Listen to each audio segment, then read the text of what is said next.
Hey everybody, it's just me. I wanted to make you a quick video on Monday. Yes, welcome to a new week. You are almost done with this class.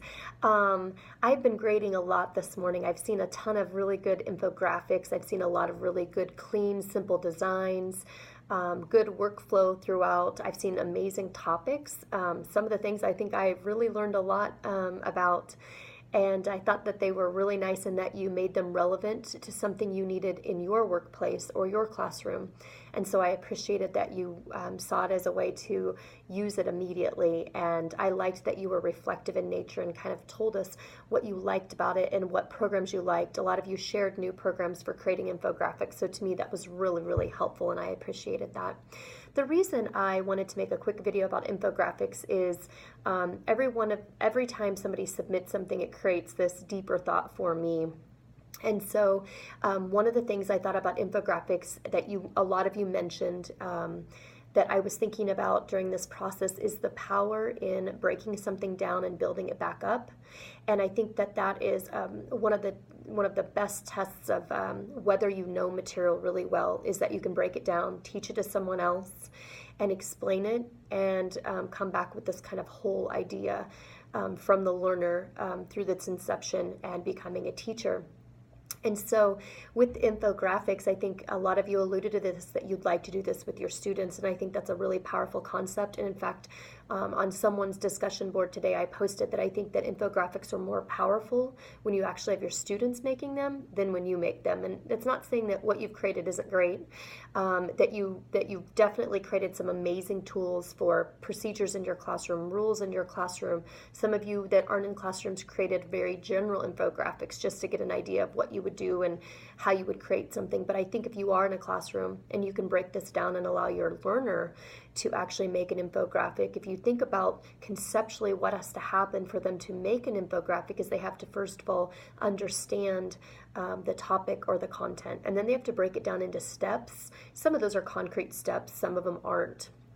And so they'd have to break them down into steps, and then they have to present them in material in ways that everyone understands. And it goes back to these universal design principles that to universally design something means that it's very readable to a lot of people.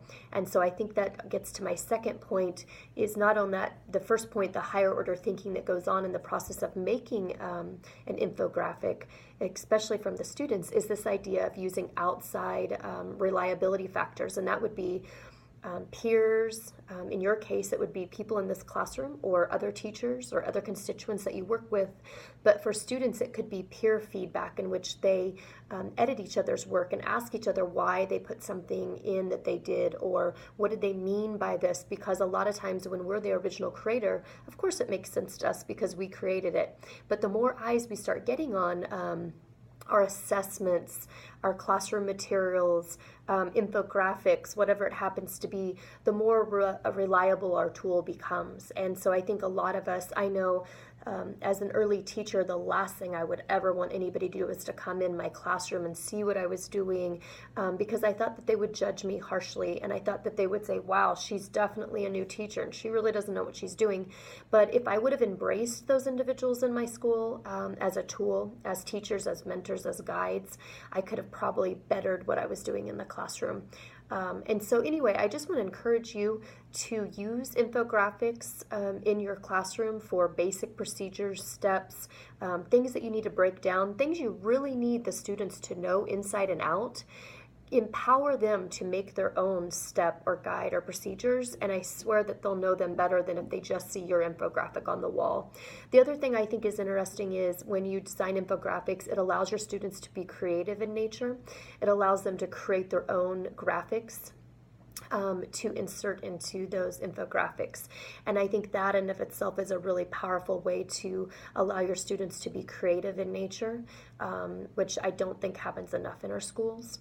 So anyway, I wanted to kind of leave you with that. Those are my thoughts on infographics, the value of having your students do that and break it down, and then the value of having peers to be as editors, to be kind of the people who are going to ask you the whys, or the how did you get to this, or can you describe this to me because this doesn't make sense to me. And if it's not clear on an infographic, it's not going to be clear to many people, but just yourself. So again, I wanted to thank you for the awesome infographics.